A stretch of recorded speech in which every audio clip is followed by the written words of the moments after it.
Learners love to play games. In this teachable moment, you'll see students in an introductory class on intercultural communication play a simulation game on cultural clashes.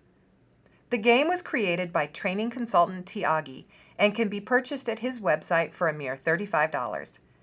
Tiagi named the game Barnga after a West African town where he himself experienced a cultural clash.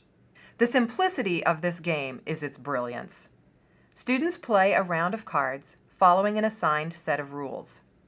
Then, some students move to a new table where, unbeknownst to them or their new table mates, they are suddenly thrown into a game with slightly or even dramatically different rules.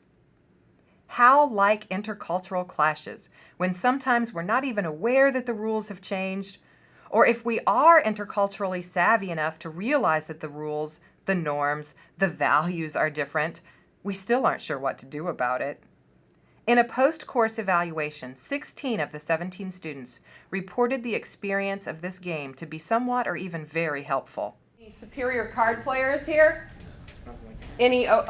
Superior card players never tip their hand. They never confess that they're really good card players. I see how it is. This is a game called 5 Tricks. You've probably not ever played it, but the rules might be familiar to you if you've played euchre or bridge or any game where there is trump and tricks involved. We're going to play this tourney style. So you'll have the first 5 minutes or so to I'll bring you the rules in a minute. This is your tournament guide sheet. Each table needs one of these. So the first 5 minutes or so, I'll bring you the rules, and your table's just supposed to get familiar with the rules, practice a little bit, make sure you're familiar and comfortable with the rules. Because after that 5-minute practice, here's what's going to happen. I take the rules away, so they need to be in here, and you no longer have access to verbal communication. In other words, zip it, no talking for the rest of the exercise. You'll play a few rounds there at your table. When I call time, the champion of your table elevates according to the tournament guidelines, and the loser at your table de-escalates to a lower round table. And that's how the tournament works. Okay, what questions do you have so far? We all good? Okay, let me bring you your rules. I think I've counted out enough so that there can be at least 6 people. Is there any table that has more than 6? No, we're good. Then everybody should get a set of instructions. And so you have 5 minutes to chat with your table, play a round or two, make sure you understand what you're doing before you lose your rules and your right to verbalize. 5 minutes begins now. Go. At first, students just chat and figure out the game. They are so engrossed in their own game that they are oblivious to the fact that other tables have slightly or dramatically different rules. You said if you have a hard game, no, ace is low. Oh, yeah, ace is low. Oh, ace is low? Yeah. Well, he won with ace high. Didn't he? Yeah, he did. That's true. Wait, why did he win? Because it's a spade. A spade is like a trump. If you draw everything? like, unless there's 2 spades on the table, then the highest spade wins.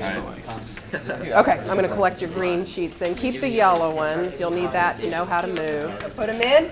Tournament's going to start now. Are you ready? That also means that silence begins now. If your team needs to communicate, you can gesture non-verbally all you want, but there are to be no words. I should hear absolute silence. Just the swishing of the cards is all I should hear. You got it? Tournament begins now. The first round happens in silence and is fairly uneventful. End of round 1. Move according to the tournament guidelines. Table numbers are on the tables. This is table 4 over here. Here's table 3. This is table 1, so that's table 2.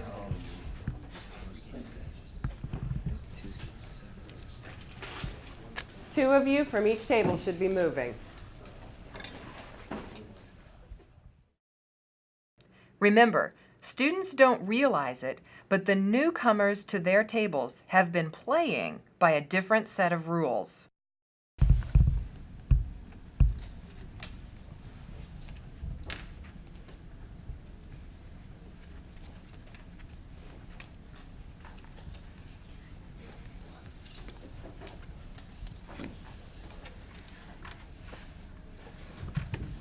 No talking.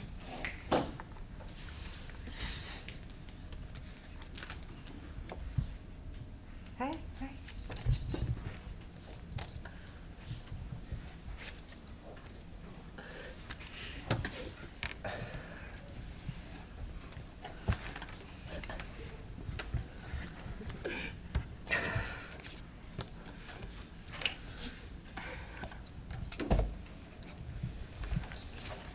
Rock, paper, scissors, and other substitutes for verbal communication frequently emerge. If you have students in the group who are unfamiliar with these games, this provides yet another real-time example of cultural misunderstandings. If you want, let's debrief a little bit. What happened here? I want to know what your experiences were.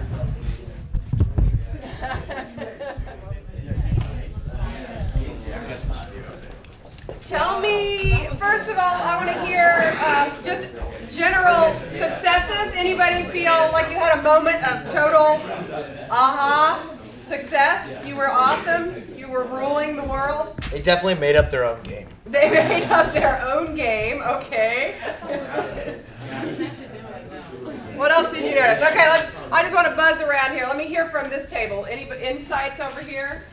Interesting experiences? There's different rules. You think there were different rules? What makes you think that? Because ace is high over there, ace is high here, and ace is low over there.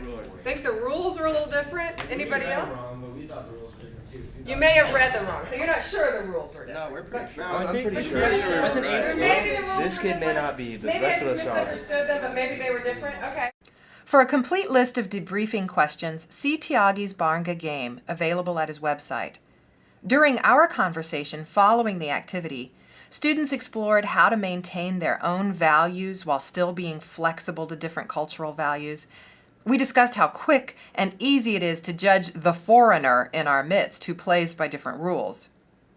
We also looked at the cultural iceberg and the various phases of culture shock, all within the context of what they had just experienced.